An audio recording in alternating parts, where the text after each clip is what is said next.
No. Oh, there you are. I'm sorry. I'm sorry, Uncle Bob. Yep, I Okay, don't see you. okay, I got my. Oh, where did you go?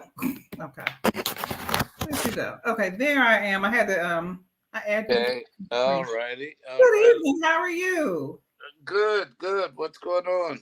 Not much. I just want to say thank you for coming to my channel. I just want to introduce myself. My name is Yvette, and this is my channel where we have real conversations with real people and with real opinions. And this evening, we are blessed with my uncle Bob Phillips. Good evening. Good Um, evening. who is an entrepreneur and coffee expert. Is there a certain title for people that are coffee experts? Yeah, but I can't say it in a mixed audience. But no, Let me hear it anyway. I'd like to try to pretend like we that's the thing about coffee. I don't think there is such a thing as as an expert because you'll never know everything about this. This is one product or commodity uh, that you'll never know everything about because it's a constantly evolving market and commodity, huh? absolutely. I was Hmm. reading a little bit about it, and it was saying that I saw that it said it's the second traded, highest traded Second most commodity on highly the. traded commodity in the world behind crude oil. That's correct. Yeah. Wow, that is amazing. Good evening. Good evening. We got Z is here, and we got Rascal, and we got SA. Good evening. Thank you for showing up. I don't know if you can see, I'm a newbie at this. So on the right side of the screen, do you see some comments on the right side? Or there may be something that you click that says comments. And you, It was SA. Yeah, that's the SA.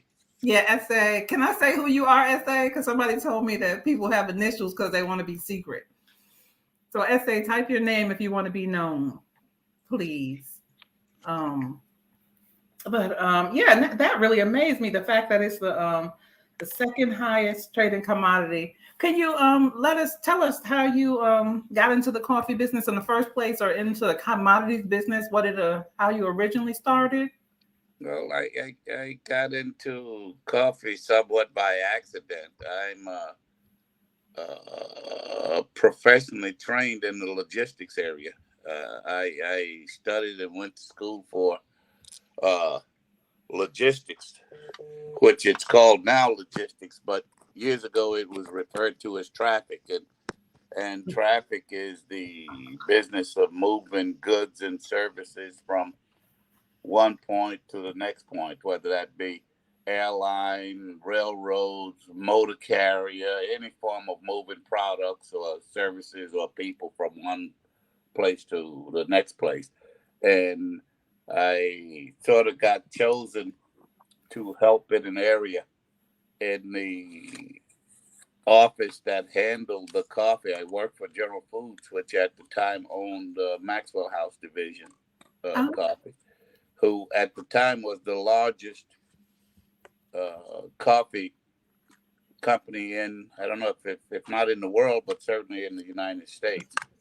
And I went down on a logistics product, and I was so captivated by this vast industry, which I knew nothing about, and probably felt like I was one of the dumbest people in the world because people had all this knowledge about this product, and we don't think about when we drink a cup of coffee, we just think it's a cup of coffee, but you don't realize the effort that goes into getting that product to you, the amount of money or capital investment that it takes, the money behind the product and the movement and all the hassles that you have. You have weather issues, you have wow. logistic issues, you have geopolitical issues. There's all kinds of things that you have to worry about. But a lot of people that drink that consume the beverage have no idea of what goes into to getting that product to you. But it was captivating. It's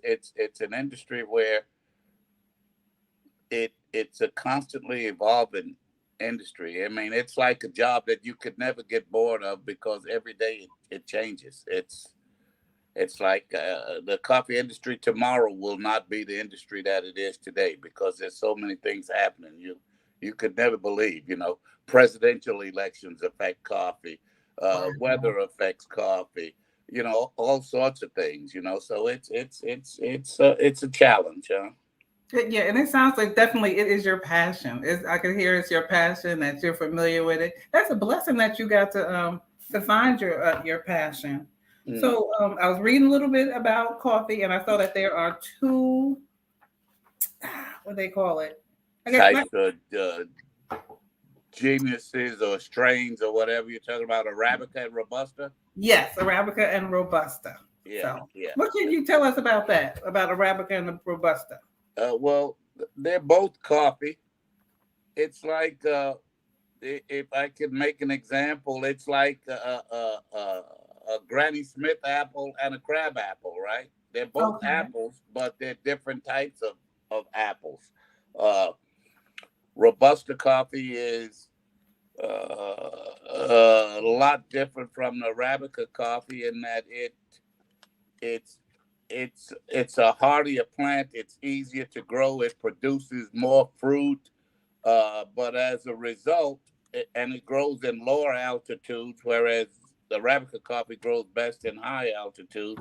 And as a result, because it produces more and it's easy to grow, etc., it has less of the desirable flavors that we associate with coffee. It's more of Oh. a neutral cup, and it's used in a lot of cases for extending the flavor of, say, the Arabica coffee. A lot of roasters use that to sort of stretch, uh, use it as blenders, or it's primarily used in the production of instant coffee, which is called soluble coffee in the industry, right? Okay. Hmm. Okay. So essay is Sula. That's who that is. So he said I could tell who he was, and he asked, "So what is the best coffee you ever had if you had to pick one?" Oh, did I do that, Uncle Bob? Your camera's out and your mic. Uh, There you go. Okay. what happened? Yeah, what did you say? I didn't hear your question. If the question's on the screen, it says, "So what is the best coffee you ever had if you had to pick one? What is the best one you ever had?" Well, best is a relative term, but I'd say one of the most complex coffees that have uh, all of these nuances. I mean, with that have citrus notes and blueberries and that sort of thing would be, in my opinion, coffee from Ethiopia. Uh, Ethiopian. yeah, Ethiopia is the birthplace of coffee. This is where coffee started, right? Okay. I don't know if you heard the story about how, and it was spread all over the world by Jesuit priests that took the plant to other places and started planting and this and that and the other. And as a result, Brazil ended up being the largest producer of coffee in the world, producing at one point almost 60% of the world's coffee, but now it produces about 40 or 45% of the world's coffee.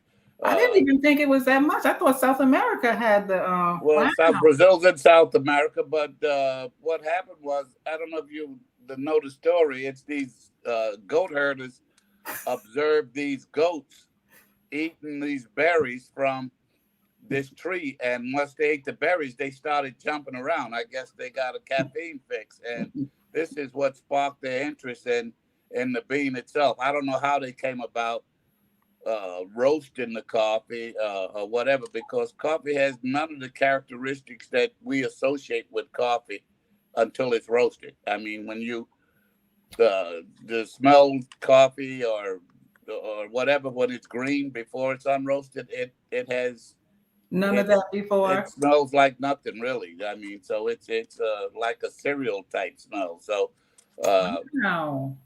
I don't know how they came upon roasting coffee. Maybe it fell in a campfire or something or whatever. Uh, but that's the story. But again, Ethiopian coffee is probably the most complex coffee, uh, I think, in the world. And as a result, our next blend that we're coming out with Kiss Cafe is going to be a blend of Ethiopian coffee. Is it okay? Yeah. And I wanted to make sure that was okay to put that up here. I want to you have any product you can show your product? The one here, one that's open. No, it's the Kopi Luwak is here. I don't know who's asking about the Kopi Sula. Luwak. That's a coffee that I think it's $100 a pound. It's some gimmicks. It's I'm not into a lot of these so-called gimmicks that are floating around the trade now. The Kopi Luwak is a coffee that's eaten by this cat in Asia, in Indonesia, a civet, I think the cat is called, and supposedly the temperature and the enzymes in his stomach produces the coffee and ferments it in such a way that it enhances the flavor and makes it so unique. But and then when the bean is the cat eats the cherries, and then when he passes the cherries, that's the product that they take and they clean and they process and they roast and brew or whatever. I just want to know who was the first guy that had the idea to drink this. No, thank you. No. I'm like you. No, I don't need all that. I don't need all that. And well, it's over $100 a pound, just for your example. The coffee market today is about $1.60 a pound, so that gives you some idea of the value that they put on that. Right? For some poop, for some poop.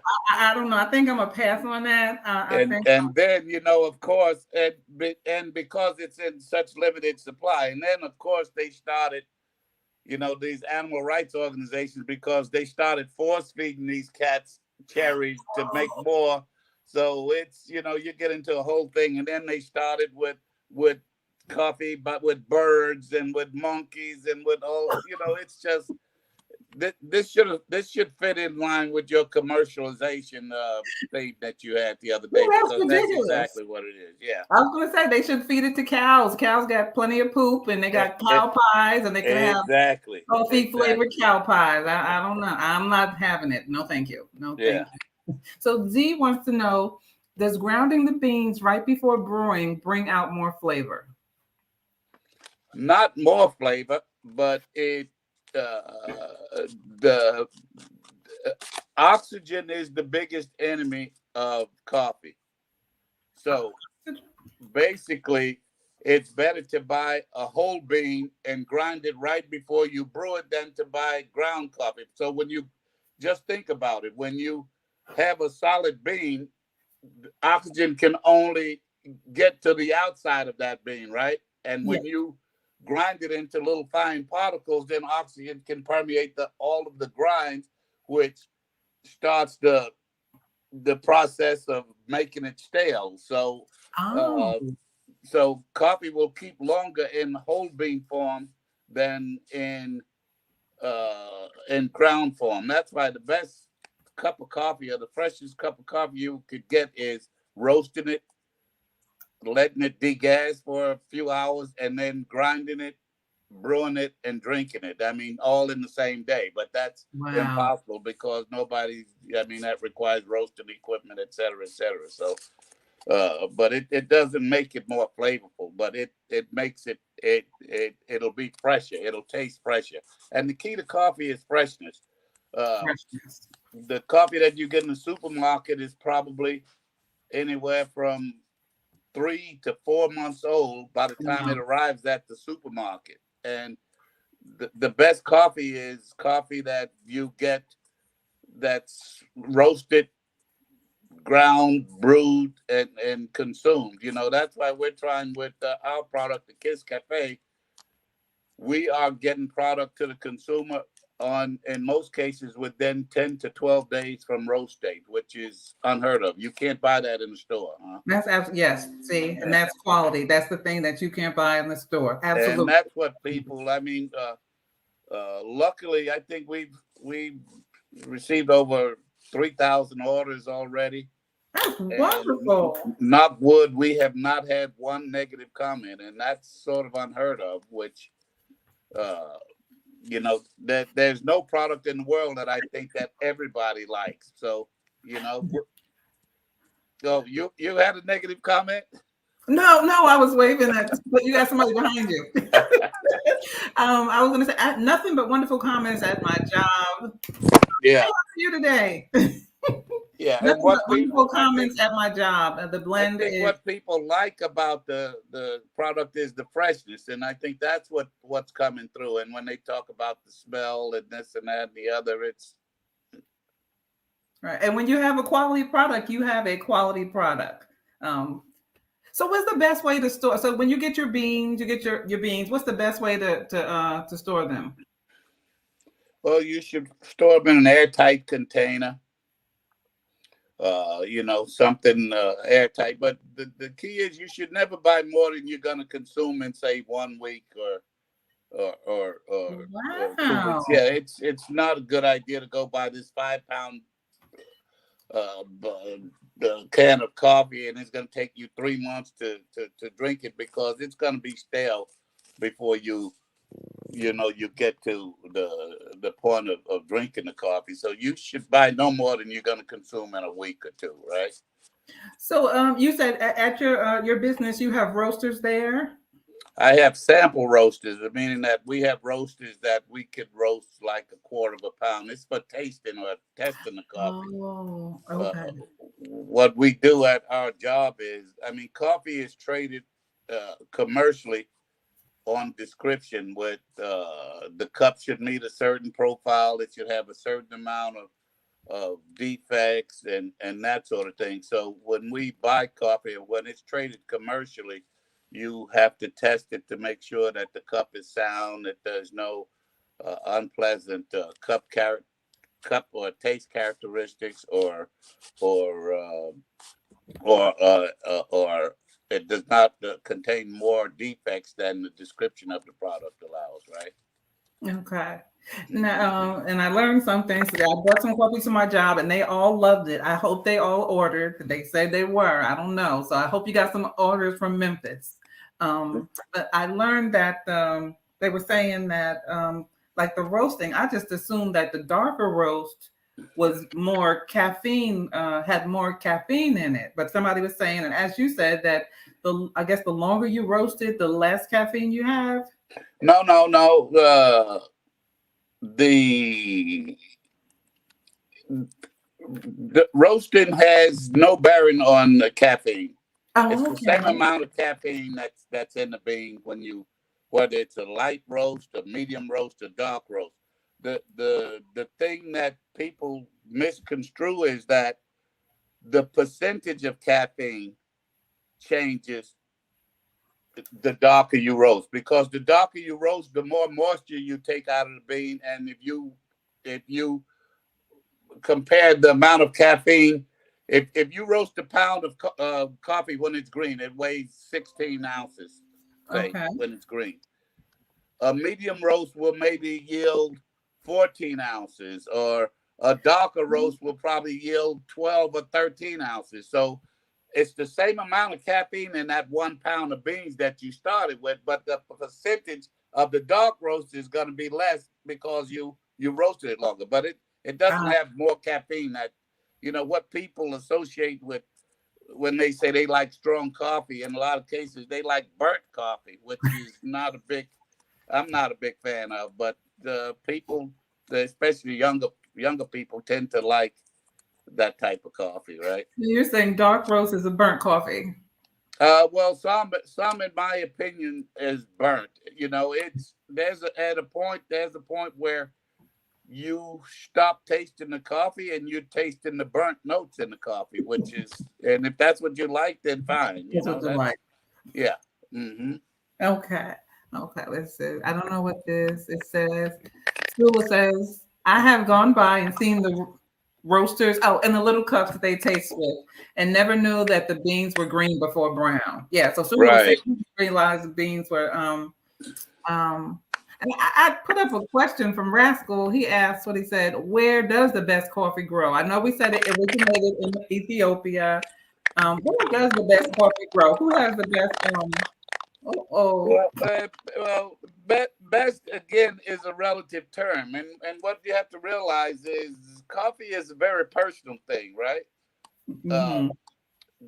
what I expect from a cup of coffee could be totally different what you expect and what the next person expects. So, I mean, what is best? I mean, you have to ask yourself what is best, and best is different for each person that consumes it. But again, like I said, there's the more flavorful coffees. I mean, with what I call desirable taste characteristics, are grown probably in East Africa and in Central and South America. You know, Colombia has nice coffee.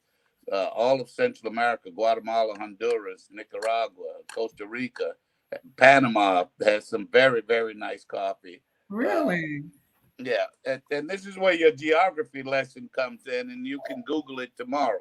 Okay. If you take the Tropic of Cancer, Tropical. which is right, that's so many degrees above the equator, and the Tropic of Capricorn, which is so many degrees below the equator, and if you put a ring around the globe, around the world, coffee can only grow within those two parameters. Those Really? right. So Wow. and included in that space is Brazil, Vietnam, Colombia, Central America, Mexico, and all of the world's producing origins are in that space. But it grows between the tropic of. It's got to have a tropical climate to grow. Coffee plants do not like cold weather. Frost is a big thing. The market goes up every year on anticipation of cold weather in Brazil or in some of these other places or on drought.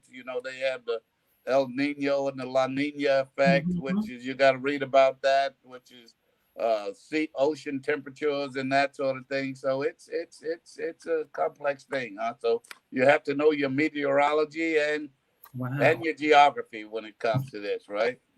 Yes, absolutely. You're right, Z. I'm with you. I'm learning a lot tonight too, it's just so wonderful to see you're so passionate about the coffee and that you're an entrepreneur and that we can also do the same things in our different and perspective fields, but that's what it takes, passion. And you got all this information on your because it's not like a coffee degree you can get. this is No, it's I guess you learn from being around the product, and it's like I say. I mean, it's I think what inspired me to learn or try to want to learn as much as I can is that when I was first introduced to the commodity, I felt like the dumbest person in the world because all these people had all this knowledge that seemingly that they just took for granted, and I was just like everybody else, just in awe of the knowledge that they had about this thing. And then you try to learn as much as you can. But coffee is one of those things where you never learn everything about it. You can never learn everything about the wow. commodity. So It's and that's a good thing. I mean, we all have jobs that we can get bored of and become mundane and that sort of thing. But coffee is one of those things where it's such a dynamic market is that you every day you're learning something new, which is something, huh? That's the beauty of it, right? Yes, absolutely, absolutely. Now you were telling us that you have a blend that's coming out that's going to have Ethiopian. Now tell us about this current blend that you have now. It's probably showing up. I opened it. It's been open. I've been drinking it. Can you tell us about the current blend? This Well, the current blend is a blend of coffees from Central America and South America. Uh, it's what we got to realize is that countries and location of where it's produced and where it's consumed has a lot to do with what you put in your blend, right?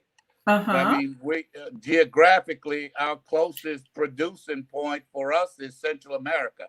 Say Yes. Mexico, I guess, would be our closest point, and Central America, and then after that, say Colombia or Brazil or whatever. So, because those coffees are more accessible to us, the blends that were formulated over time and where our tastes were developed was from using those coffees. So we have if you go to a Dunkin' Donuts, if you go to any of the old time guys, most of their blends are going to be a combination of those three coffees. I mean, Brazil's Central American coffee and say Colombian. And they use each one of those because they all have distinctly different flavors. And if you blend them and combine them at the right ratio, and whatever that ratio is, it's whatever you like, then you come up with something that you think is very drinkable, right? Okay, okay. Now, are coffee blends trademarked or are they proprietary? Like, No, no, no, no. It's blended. like you make a spaghetti sauce. I mean, I mean, that's your recipe, right? Yeah. And you try to hold on to it. I mean, if everybody's got their little secrets that they do or whatever, and and rose color, and there's a lot of variables into produce. You can take the same three coffees and roast them at different colors at different temperatures at different times, and it'll taste differently. That's So, different. Uh-huh. hmm Okay.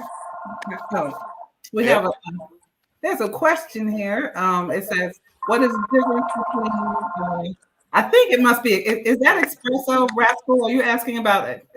Expressly. It says, what is the difference between coffee and expressly? I'm thinking Espresso, espresso. I think it's espresso, right? espresso. Yeah. Yeah.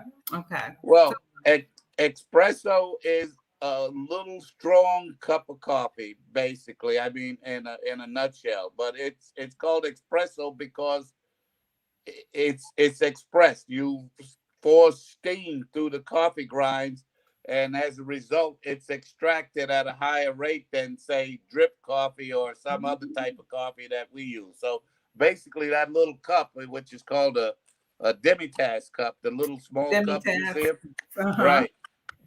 You pretty much use the same amount of coffee for that little cup as you do for that big mug that you drink. So Wow. you can imagine, but it's made with steam where they pour steam through the grinds, and as a result you get a stronger cup of coffee, right? Ah, okay. Okay. Now, and when I hear about espresso, I don't know, for some reason I always think Italy. Is that in the Well, line? I think Italy is the home of espresso. They sort of invented the espresso. Uh, that it's just a different form of preparing the coffee. You need a good machine, and the machines are quite expensive. They're very Yeah. expensive. A good machine that makes a real good espresso.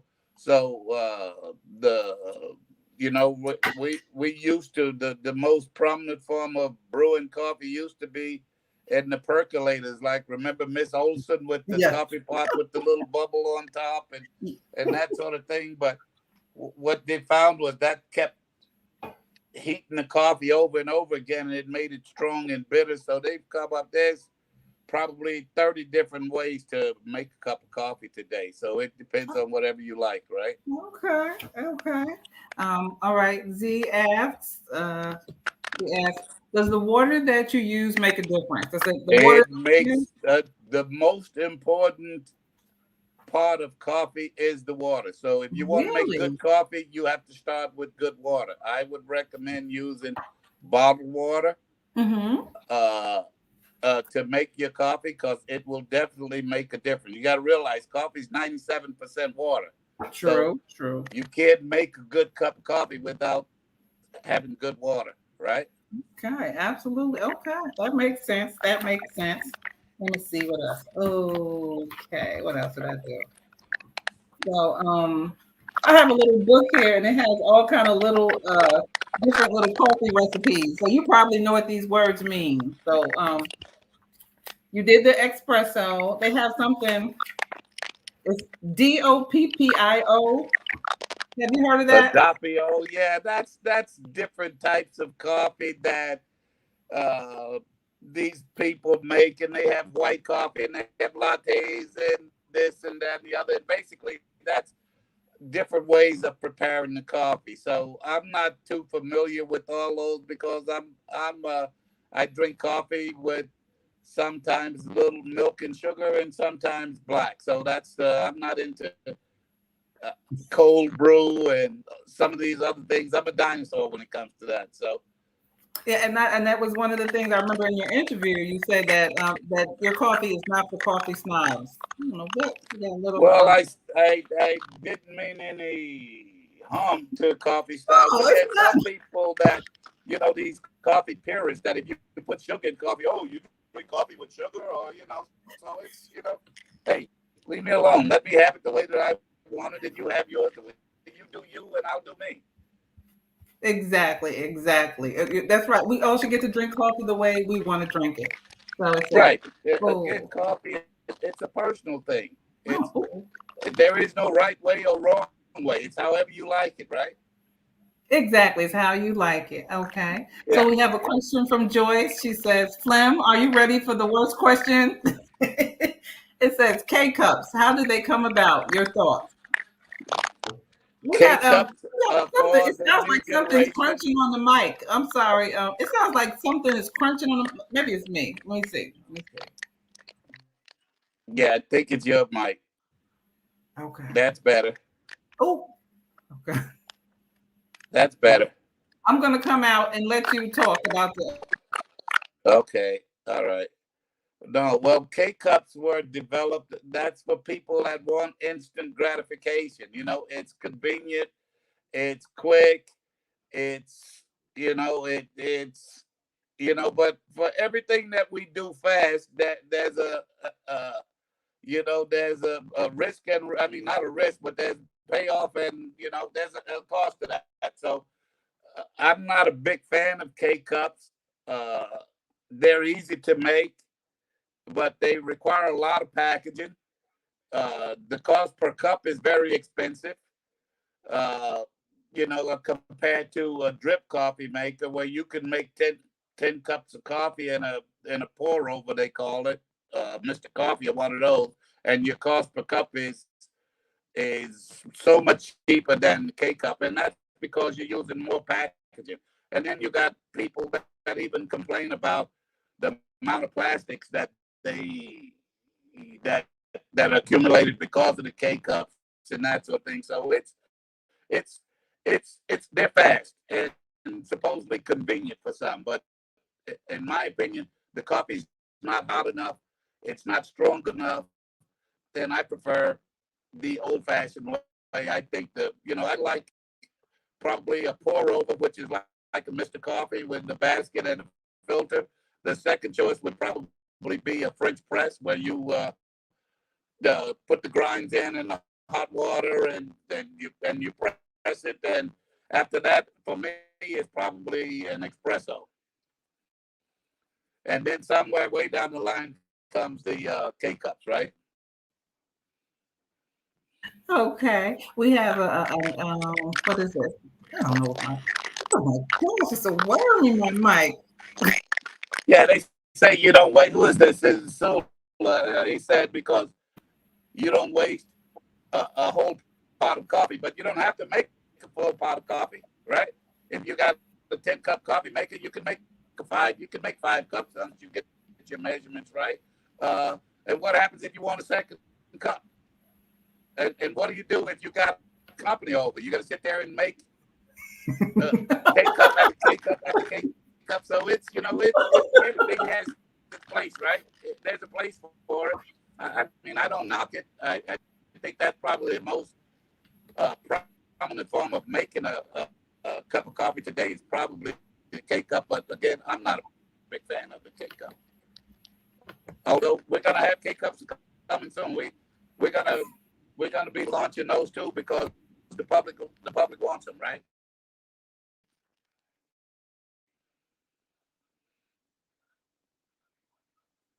Where'd you go?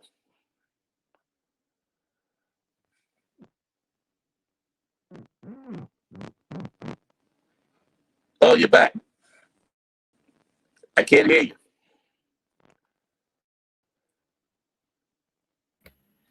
I'm having Okay. mic issues. I'm gonna have to buy me a real microphone. But yeah, that's what I don't. It sounds like a worm's in there. I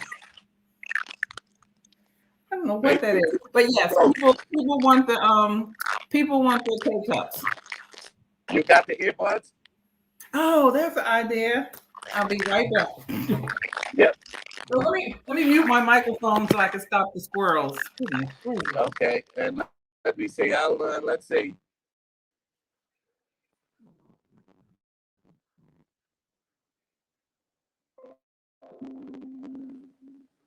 Uh, Joyce, she use less water. Yeah, you can do that too, Joyce. You can. They have the what they call the real cup or whatever, which is the refillable K cup, uh, which is good. Uh, but but K cups they're just fast. They're they're fast and convenient. I mean, and they're less clean up, and it's and, there's the place in the world for K cups. It's just not for me. That's all.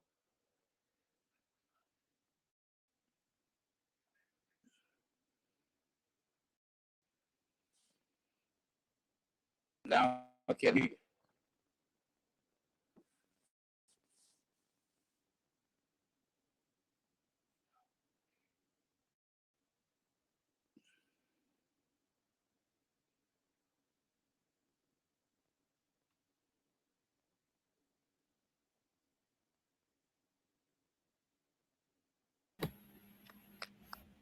Can you hear me?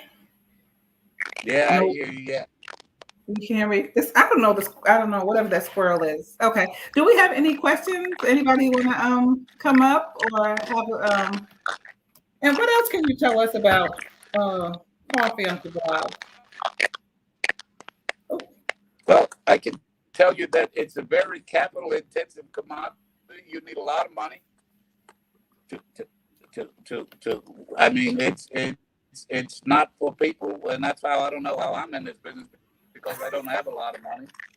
But uh, it takes a lot because you're dealing with a lot of pounds. I mean, margins are small on a per pound basis, but hopefully, I mean, volumes are very large, and I think that's what people are going on the volume of the coffee. But it's something that I think it might be the second most, I don't know, second or third most widely consumed beverage in the world behind water. And I don't know if tea is bigger than coffee or or not because tea is also very widely consumed, but it's the second or third most widely consumed beverage in the world. So it's something that most people like. Uh, some people like more than others. They love their coffee, and and it is somewhat addictive, I guess. I mean that caffeine fix. I mean, you don't really know it, but if you're a daily coffee drinker and you miss your cup of coffee, you find that you feel strange for the rest of the day, right? of course, absolutely, Yeah. absolutely, and people can attest to that. Definitely can attest to that. Um, do we have any more questions or comments? Oh, I don't know what. I thank you so much for coming up, and I greatly appreciate. And the cakes. I guess in the future, if this is in the future, I was going to say your website. Okay, okay. Let me see. All right. Joyce says, I do love the smooth ground mix. Okay. And Yeah. SA says, Hmm. he definitely need that cup every morning, cup every day. Exactly. So, what do you ask? I say, what does he drink it for the caffeine, or does he drink it for the flavor? I mean, I I, Okay. I used to buy probably the worst cup of coffee that you could have bought for 5 or 6 years every day because not because the coffee was good, because it was the only place that I could stop that was en Wow. route to me getting on the highway. So, but so basically, I needed that caffeine fix, right? Then, Wow. then later in the day, you get a little bit more selective about what you drink or whatever. But that first cup, you just need that. You need a shot of caffeine, right? Yes. Yes. So SA, what is for you? Was it the caffeine And, or the? and also, this is something else. I'll give you another little known coffee fact. Uh, Decaffeinated coffee, Mm-hmm. uh, uh, basically, the caffeine that's in soda, in Pepsi, and Coca Cola comes from the decaffeination of coffee. when they decaffeinate the coffee, they reclaim the caffeine and refine it, and they sell it to the soda companies. So it's a liquid. It's a liquid. No, it's a powder, but it's refined. It comes as a powder. Oh, wow. Refined caffeine is a white powder. Okay. Wow. It's from but the caffeine is extracted when they decaffeinate coffee, which is another whole thing about how it's decaffeinated and whether it's natural or blah blah blah. They have different processes of decaffeination, but in order to be called decaffeinated, you have to remove at least 97% of the caffeine from the bean. Wow, wow. But the caffeine is recovered from the decaffeination process, reclaimed, refined, and then sold to the beverage companies, to Coke and Pepsi. They buy this caffeine, right? I always wondered how the caffeine got in there. I thought it had something to do with the color. I didn't know it was an actual additive that they're putting in there. So that's why you can get a clear soda. It's a drug. It's a drug or a chemical, Wow. whatever you want to call it. It's a naturally occurring chemical. It naturally occurs in certain plants. I think tea might even have more caffeine than coffee, but it's certainly one of the big things in coffee, though. Caffeine. Caffeine's in the coffee, right? Wow, that is amazing. Okay, let me see. What does this say? Oh, okay. So, sorry. Z said, "How do they make flavors?" No, we didn't have that part. So, how do they flavor coffee? Well, when flavors first became popular, probably in the 90s, I guess, they would take the roasted bean, and these flavor companies like International Flavoring Fragrances, and there's a few other big companies that made these flavors. They would make like a syrup, and they would take the roasted coffee and put them in a thing like a cement roaster and just tumble them, and the beans would get coated in this flavor. And then when you ground them, you drink it and you taste the French vanilla or the hazelnut or the pumpkin spice or whatever. But that required, that was a little cumbersome in that you would have to have a grinder for each different flavor. Otherwise, you would contaminate that flavor when you, right? You'd have hazelnut if you ground it in, because you never remove 100% from the grinder. So what they do now is they make syrups, and you get a shot of syrup. When they make your coffee, they give you a shot of syrup in your flavored coffee, and that's how they do it now. Or they flavor if you are a milk drinker, they flavor the non-dairy cream or whatever, right? Oh, I'm sorry. Yeah, we are having internet issues. I shouldn't be having it. I upgraded, so I don't know why I'm having internet issues. But they probably want me to buy an even higher plan. It said, Chris says, "What is the appeal of drinking coffee? Is it a perk?"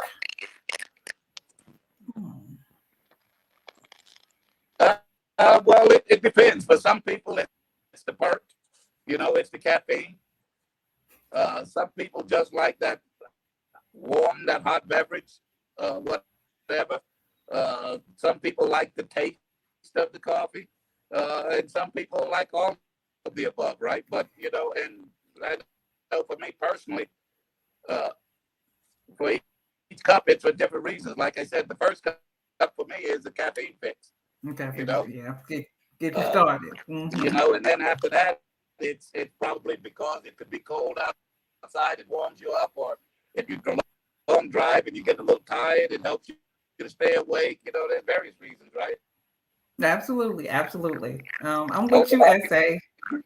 I know some people that I can drink a cup of coffee, and I think I've even fallen asleep while drinking a cup of coffee. While some people, it makes them jittery or whatever. Like Deborah can't drink coffee; she has to drink decaf. She has to drink the decaf. I know if I drink it in the evening, It makes me sleepy. I'm ready to go to sleep. So, and I Yep. agree with you, Essay. It's like a meal replacement because I'll drink coffee in the morning. I don't even have breakfast. So, yeah, it You is a don't meal, coffee meal for replacement. morning? When do you drink coffee? I mean, do people drink? It's also a good beverage for after a good meal. You go to a restaurant at night, you have a cup of coffee to finish your meal off with dessert or whatever. So it's various reasons for drinking, right? Yeah, and what some people, I don't know what they add the sambuca or anise to it at night. They add the different kind of liquors to the coffee at night sometimes after dinner. Oh, yeah, the liqueur, Hmm. yeah, the anisette or whatever it And is. that's I it, don't know what. anisette. I couldn't think of it. Yeah, Yeah. Okay. yeah, they usually drink that with espresso, and then they have Irish coffee, and they have with the Bailey's Irish cream and all that. So everybody's got different recipes. I was at a place a couple weeks ago where they were drinking uh, a Douce coffee martinis. Oh, I like that. That sounds good. Now I have to go out and get one of those. Oh, I don't know. There is a squirrel on the internet tonight. I'm gonna whip him when I get off. Yeah, So Joyce said, I had to go decaf because of heart palpitations and stop the caffeinated beverages for a while. Wow. yeah, Ooh. yeah. Well, it affects different people differently. I think Deborah had that, and she continued to drink caffeine. I think Michaela had some issues with uh, I don't know, caffeinitis or something because uh, of her consumption. Yes, I think Michaela drinks decaf now if she drinks any coffee at all because I think she was she used to drink these big giant cups at Starbucks when she was studying when she was down at Temple. She said so. Wow. So she had to cut back too. But there's coffee affects different people. Even the acid, the acid in some coffee bothers some people's stomach. Hmm. If you go in the supermarket, you'll see stomach-friendly coffees that they blend coffee that are less acidic, whatever. But for me, I don't have any problem. I can drink any of them. Okay. I don't. Now, are you all going to release a decaffeinated line? Is that something that you all are going to consider and are going to do? Well, I'm not a big fan of decaf, and decaf consumption is very small, and I don't know if it would be worth it to add a decaf line, but we can if we can determine that there's a market for it. We can do it. We can probably get decaf in limited quantities, right? Okay, because somebody did ask me that. She was like, I really want to order, but I can't drink caffeine. And okay, I told her I Yeah. would ask. So also I want to know what about but merchandising. When can we expect merchandise? Do you have an approximate date or um is that still a little way off? What is that? Merchandising Oh, for your that's very close. We're very close to launching. Well, I think the T-shirts and the hoodies have been ordered. We're waiting on the coffee mugs. We see people asking about the coffee mugs, the Kiss Cafe mugs. We're gonna have the baseball caps, the hoodies, T-shirts, the whole nine. We're going all out with the merch, right? Okay, we are looking forward to it. I know I'm looking. Okay, let me see. So And there's some Rascal wants coffee to know companies that sell more merchandise than coffee, believe it or not. coffee because I want that hoodie Yeah, already. I'm like, oh, I can't wait. I put my name on the list so I can see the hoodie when it comes. Rascal yeah. wants to know, can you talk a little bit more Who is about Rascal? decaf? Who is Rascal? Rascal is Phil. Who, That's, Phil? yep, that's Phil. He wants. Yeah, yeah. No. Well, decaf is uh, decaf. The process has been around for I don't know if it's been 100 years, but it's been around for quite a while. And you will recall those of us who are older, we used to ask for a Sanka because Sanka was one of the biggest brands. And Sanka is used interchangeably for decaf, like you say you want a Xerox copy, which is not a Xerox, it's a photocopy. But before, when you wanted a decaf, you'd ask for a Sanka or whatever. You very rarely see Sanka now, but there's different methods of extracting the decaf from the coffee bean. The method that leaves, and again, anytime there's always a cause and effect. So anytime you alter the composition of the bean, you sacrifice something, and that sacrifice usually is in the flavor. But the process that left more flavor in the bean was the process that they call in the industry MC, or using methylene chloride, which is a chemical that's used to extract the caffeine from the bean. Basically, what they do is they take the green coffee, they steam it to make it soft, they soak it in this chemical solvent, which pulls the caffeine from the bean. Then they wash all the chemical off the bean. And what's left in this big sludge, the chemical that they have, is the caffeine with inside that chemical. And then they find a way to extract the caffeine from that process. They take the caffeine, they refine it, they sell it. But back in the 90s, they were worried about the FDA coming down on that method of decaffeination, and all of the coffee companies went to uh, a different form of decaffeination, which is they call the water process. The most famous one being the Swiss water process. There's a French water process where basically they force water through the bean and they extract it, they steam the bean and they force water through it and it extracts the caffeine that way. But the downside to that is that they can't recover the caffeine that way. So caffeine was $40 a pound 20 years ago. I don't know what it is now, but it's worth much more than coffee. So and those processes did not leave as much of the flavor in the bean as the methylene chloride. So they still use the MC process, and there's another process they call ethyl acetate, which is a natural occurring chemical in the bean. That's what Folgers uses, I think, ethyl acetate. But the most common and the most expensive and the most high-end source of decaffeination is called the Swiss water decaffeination process, which is very good. But that adds more than, that almost doubles the price of the coffee when you buy that Swiss water processed coffee. So it's kind of crazy, but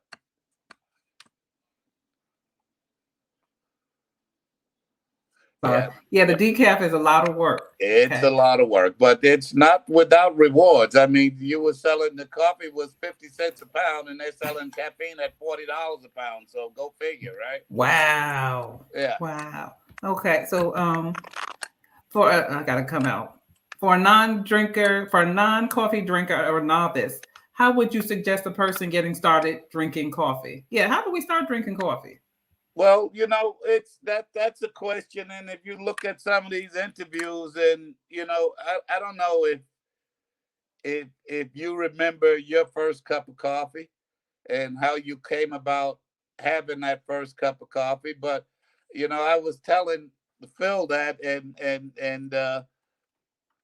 as kids, especially as kids growing up in the South, your parents used to tell you, oh, when you were a kid, you can't drink coffee. Coffee makes you black. That was that was the thing, So, and the easiest way to get somebody into wanting something is to tell them that they can't have it, right? So, I mean, if they tell you can't have coffee, you would sneak a cup, and the little overspill out from the cup into the saucer, you drink the little bit that's left there. So it all depends on how you're introduced to the product. And if you listen to some of Jason's interviews, he would say, and I never paid any attention to it, but he's been saying this lately in the interviews that he's been having. He's saying that, he got his first cup of coffee by, he said, me sending him up to the bodega, to the store, tell him to bring me a light and sweet and a buttered roll or something. So, so that's how he started. But it all depends on how you're introduced to it. I think that determines how you like it. Uh, nobody in my house ever drank coffee black, so I was never introduced to black coffee, without milk and sugar. That's how my parents, I mean, right up until the time that they passed away, uh, mom would drink. I mean, and she loved instant coffee, which I hated, but she loved instant coffee. I bought I bet you no less than 5 Mr. Coffee machines, and they're probably still in the attic now with Dot down there that she never used them. She said, I don't like that cooked coffee, she called it, but they would get up every morning at 4 or 5 o'clock, put the kettle on, get their instant coffee, and make their coffee. So, and that's another thing. Traditional tea drinking nations such as China, India, and places like that, the progression from them is to go, when they go from tea, it's to instant coffee, and then to roasted and ground coffee, because of the way that you prepare it, right? You make instant coffee the same way that you make tea. You boil water, you put a spoon of coffee in the cup, and it's and you got a cup of coffee. So that's the normal progression for traditional tea drinking nations. But I don't think anything's better than a freshly brewed cup of coffee that's hot. I like coffee. I'm not a big fan of cold coffee. I don't drink iced coffee. I don't drink cold brew. Frappuccino, all of that. No, I just have no desire to try it. I like my coffee hot, and and I'll stay to that, right? Well, all your orders currently domestic, or do you have some outside the country as well? There's some that there's quite a few going to Canada. Okay. Because it's easier for the postal system, and we had some to Europe that even going to Europe, but not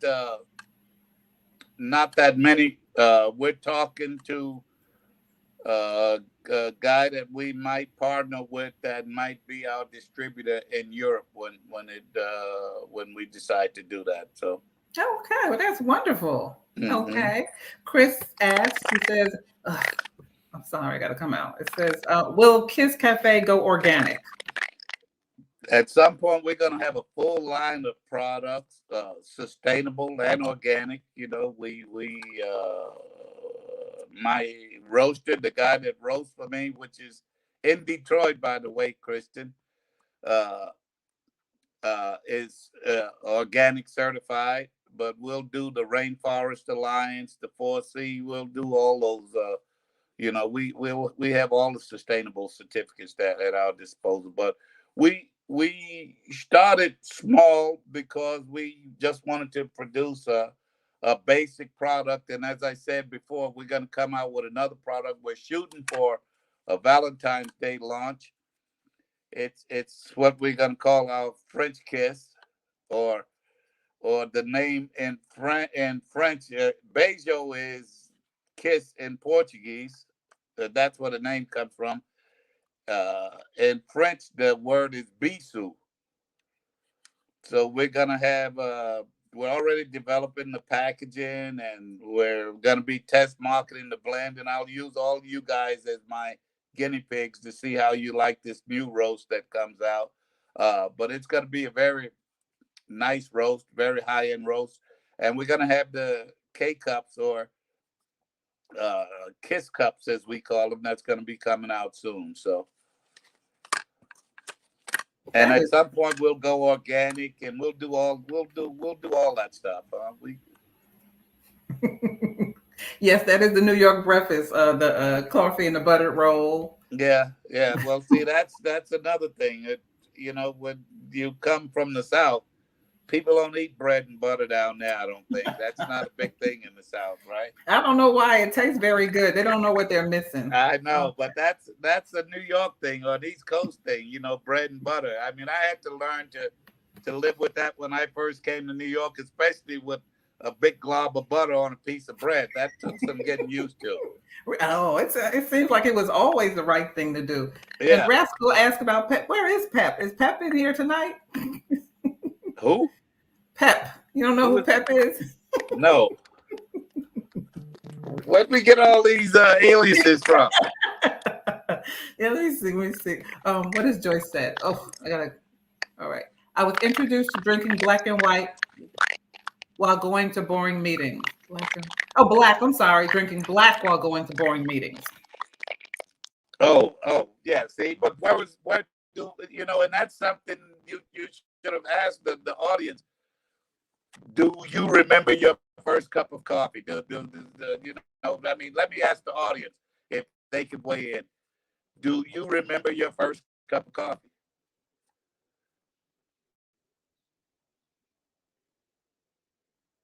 Uncle Bob, can you see it on the screen? Because I'm gonna have Yeah, to yeah, come out okay. because I'm gonna have to Okay, have you to read and that's ask Jay. them. She said her roommate, she remember her first cup of coffee. Her classmate told her to try it, so she tried it. And how was it? Was it black with sugar, with milk and sugar? How was it?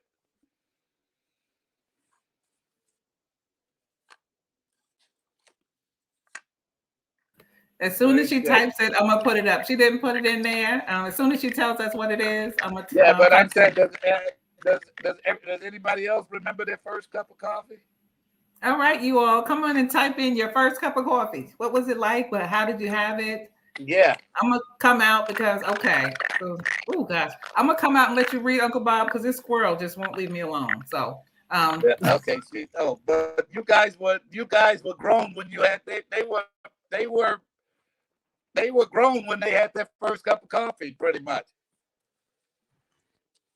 Yeah.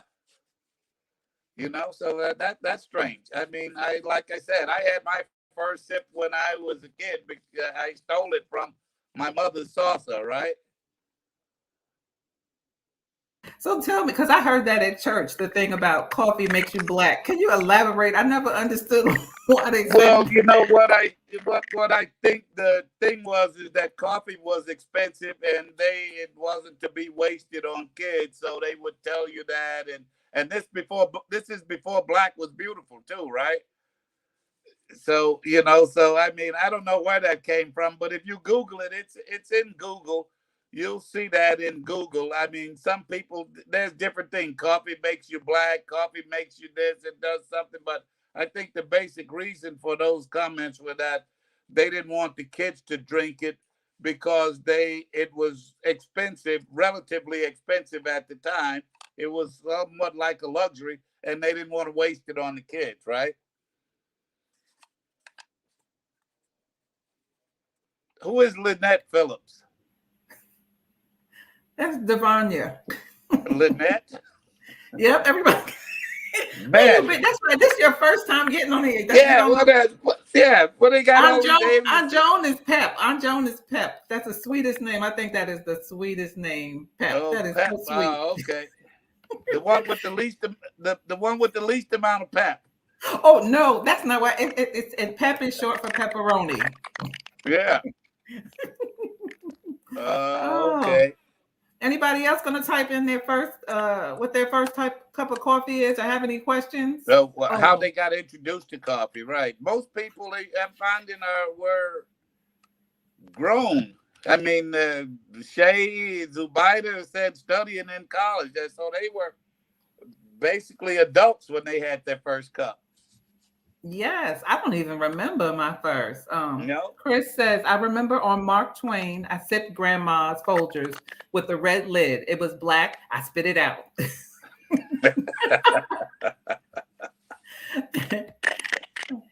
Oh, and Lynette says, my grandparents gave my brother coffee every day as a child. Wow. Right. Wow. Right. Okay. Yep. Yeah. That's right, Rascal. We waiting for those Kiss cups. Yep. SA, you ain't too old to remember. You remember. Too old to remember, yeah. And Joyce says, and black was good. I'm gonna try to start drinking black coffee to get appreciation. You have to acquire a taste for it. I mean, black. You start with black, maybe with a little sugar or no sugar or whatever. I mean, you get some coffee snobs. They look good down their nose at you if you drink coffee with milk and sugar, like you're committing a sin or something. But again, I don't care. It's however you like it, right? Exactly. Like it's, oh, you're killing the flavor. That's the whole purpose, is to taste it. Okay, Yeah, so you know that's you. Yeah, and tell them to get them some business, right? that's right. Shay said, no, I'm not that brave. I had a vanilla latte. Laughing out loud. That's A right. vanilla latte. Yeah, a vanilla latte. Yeah. Yeah. Oh, I bet it's wonderful going down to those different countries and just seeing all the fields of the coffee plants. And so, when they harvest them, are they still harvested by hand, or are they harvested by machine now? Well, it's gone the way of cotton. You know, it's if the topography or the land is conducive to mechanical harvesting, they will do it with a machine. But in order to harvest with a machine, you need flat land uh, so that the machine can roll over the trees and harvest it. But in a lot of the best coffee, particularly in Colombia, is produced on the side of a mountain. So you can't take the machines up a mountain. So it's got to be it's kind of difficult to do it that way. But if we live long enough, you know, coffee started off as a drink for kings and queens originally, Wow. Okay. and at the rate we're going, we're not going to be able to pay people to pick coffee and whatever, or if we do, a cup of coffee is going to be quite expensive. I'm talking, I don't know, 50, 100 years, whatever it is. I can't put a time frame on it, but at some point, if it's not harvested mechanically, it's going to become too expensive for the masses to drink at some point. So it can get a little crazy, huh? Wow. Yeah. Yeah. So Shay says, I feel like I was taught coffee was for adults, laughing out loud. Yeah. Yeah, that was another thing. That's for grown-ups, right? Right. That's because it was expensive, you know, relatively expensive, an expensive item, you know, and you wanted to make it last, and you didn't want to waste your coffee on some hard-headed kid, right? Oh, that's for some little deadhead, you know. So, and Rascal says, I remember my first sip from the saucer. It was with carnation milk and sugar. And he says Right, he was about 5 or 6. right, Wow. right. And Okay. he stole that from the salsa. He stole it. Yeah, he stole Yeah. that. Right. They didn't give it to him. He stole it. And that's right. Yeah, we're looking forward to Kiss Cups. I know we're not they're not economical. They're have a heavy footprint on the Yeah, but environment.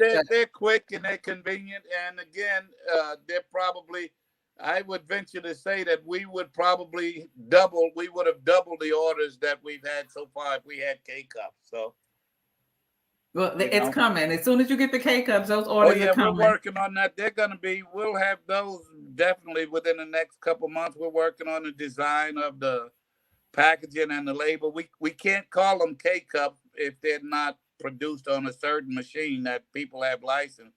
We have to call them a single serve. If you look in the store, the store brands are not called K cups. They're called single serve cups. Single serve cups. Right, Single but serve the cups. ones that if you look at Starbucks and the ones that are fully licensed by Keurig, which is that's what the K stands for, they'll say K cups. K cups. K Yeah. cups. So Okay. we're gonna call our Kiss cups and have a bold K, which is a little bit Oh. of an offshoot of that. So I like that. I like hopefully that. nobody will sue us. Okay, so Chris says coffee mixed with hot cocoa and some liquor, laughing out loud during non-working hours. Absolutely. That sounds terrific. That sounds terrific. Why waste the coffee and the cocoa? Just go for the liquor. Well, you know what, Chris, you did put that you have put something about a text and some coffee and liquor pairing. I don't know what that is about, but that does sound good. Yeah, the Douce martinis, and yeah, you remember the carnation milk? Yeah, that's how we. Well, that's another thing. You know, milk was expensive, though. That's why whole milk was expensive back then for poor people like us. So we all carnation. You use evaporated milk for everything, right? Oh, is that why they use that? I didn't realize that. Okay. No, I mean it was first of all you got to realize that refrigerators were a luxury. I know you guys can't Imagine life can't without it. fathom not having a refrigerator. But this is before they had a refrigerator and they had ice boxes, right? Where you had an ice man that would come around and give you a block of ice to keep your stuff cold. It was basically a big box with ice. So to have whole milk, to pay the price that you'd have to pay for whole milk, and to risk spoiling it in a box that probably wouldn't keep it cold enough, the evaporated milk worked better. So most people, especially in our neck of the woods, in the hood, or poor people, use evaporated milk, right? Oh, well, I did not know that. See, With we got water, it. yeah. We ate cereal, we ate oatmeal, we ate everything. It was evaporated milk, right? Okay. Now let me understand this. I think Z is asking when the merchandise comes out. I think she's saying she wants a onesie. Is that right? A We've never thought about a onesie, but we'll make one for Zubaida, huh? Is this an adult size? Or are you talking about a children's size onesie? Yeah. Okay. SA says like McDonald's, laughing out loud from. Oh, okay. Oh no. Sula said no onesies. I don't know. I'm thinking the onesies might be a good thing. I might want one. Yeah, it's a good thing until you got to go to the bathroom. You got to try to peel out of it, right? And Sula, don't worry, you don't have to pay for yours because Z says she's going to buy your onesie. Oh, boy. Yeah. Oh, Z says Stephanie gave me a recipe with boiling carnation milk to make caramel, I think. Right. Oh, now, you don't boil it. I think you put it in a pan and with sugar in a skillet, I think. Oh, that sounds good. Yeah. Z says she want a onesie with the butt cut out. She want a back door. I think somebody's been licking to their coffee tonight. Yeah. Well, some people, they say coffee is a diuretic, right? So and for some people, it's a laxative too. It works as a laxative too. So I think in that case, it's the sugar that they put in the coffee that makes them go to the bathroom or whatever. But it is a diuretic though. It is. I've heard the thing about the bathroom too, but I've never experienced that. Oh, yeah. God. Yep. People would pour some in their saucer to cool it, then sip from the saucer. Yeah. That's what. Yeah. Then you drink out of the saucer, but that wasn't proper etiquette to drink out of the saucer. But as long as you had your fingers extended, your pinkies extended, right? Yeah.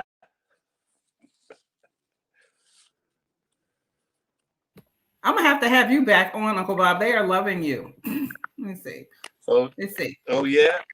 Yes, it says JJ used to have those on Good Time. Oh, right. He sure did. Yeah, his were red. Tell somebody we gotta get her a red one, and get her the cap too, the JJ cap too, right? Get her the whole outfit. Yeah. And Joyce says carnation has a certain amount of sweetness, so no sugar necessary. Right. But I drank coffee for years probably until I came to New York, where you couldn't get it in New York, right? I mean, the places, the stores they used whole milk, and it was, you had light and sweet, which was, and I think New York is the only place where you ask for a regular coffee, right? Right. Mm-hmm. What is regular? A regular is milk and sugar, but how much milk, how much sugar, right? Mm-hmm. In Canada, they call it a double, right? Double is 2 creams and 2 sugars. Okay. Oh, okay. Yeah, but in New York we call it we have regular or light and sweet, right? Light and exactly. Which is lighter than which has more milk than regular and has more sugar than regular. Regular. Okay. We have also they also asking for some more merchandise, Uncle Bob. They want you to do some Kiss socks. They love some socks. Kiss socks, yeah. Well, we're gonna start with t-shirts and hoodies and onesies. So I'm getting my onesie now. Okay, wait. I want you to see these comments. So Lynette said, people also add a pinch of salt. A pinch of salt to Yeah, I don't coffee? know. As Uncle Benny used to do that. I don't know where he got the salt from, but I think that people were adding salt to coffee that was not so good, that was bitter, and I think the salt might have affected that or whatever. But salt is not a real common thing. But I know people. Uncle Benny even put lemon juice in his coffee. Really? Lemon? I wonder Well, how that tastes. Uncle Benny did some other strange things, so we can, he had weird eating taste, so that's Unique palate. Yeah, but it's whatever you like, though, right? And that's true. No onesies, boo. No, everybody put a thumbs up if you want a onesie. I want a onesie. Wait a minute, let me see. A onesie. Oh, no onesie, huh?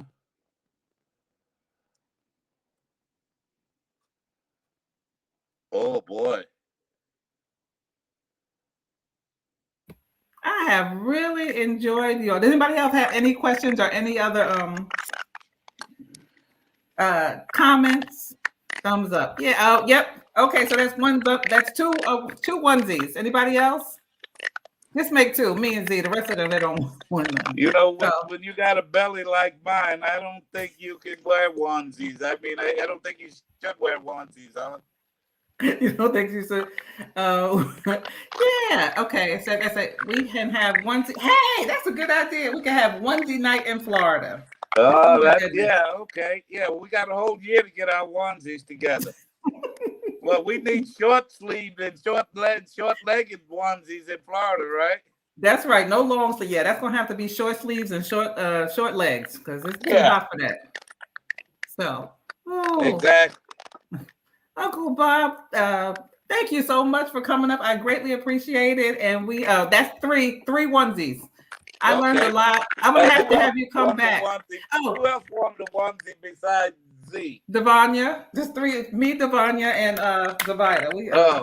Okay. It must be that generation. It must be that generation. Huh? They say, see, who been in the liquor cabinets? Yeah, I think that generation's been in the liquor cabinet. Yeah. We just like convenience. Okay. Yeah. All righty. All right. I want to say thank you. Oh, and one more thing. How can we support you? How can we get information out about your Kiss Cafe and your coffee line? I'm gonna get rid of this squirrel. Well, we appreciate the support thus far. We are going to have we're gonna do some samples for the family. I had some stuff we're gonna give to my church probably this weekend. Just a little 2-ounce pack that makes a pot of coffee. We're gonna give to everybody in the church. One little pack. I'm gonna have those made up, and we're probably gonna do that for the family too. We're gonna send some stuff out for the family, right? So, and the family will get T-shirts too when they come, right? Okay. Well, Joyce gave a thumbs down. I guess that thumbs down is for the onesie. And Chris says she wants some boxers. Okay. So I want to thank everybody. Thank you again, Uncle Bob. It was great. I really enjoyed having you. Maybe we can do this again. And I want to thank everybody for coming up. And I want to say have a great evening. Thank you again, you all. Okay. Thank you. Bye-bye. All right. Bye-bye. Okay. Oh.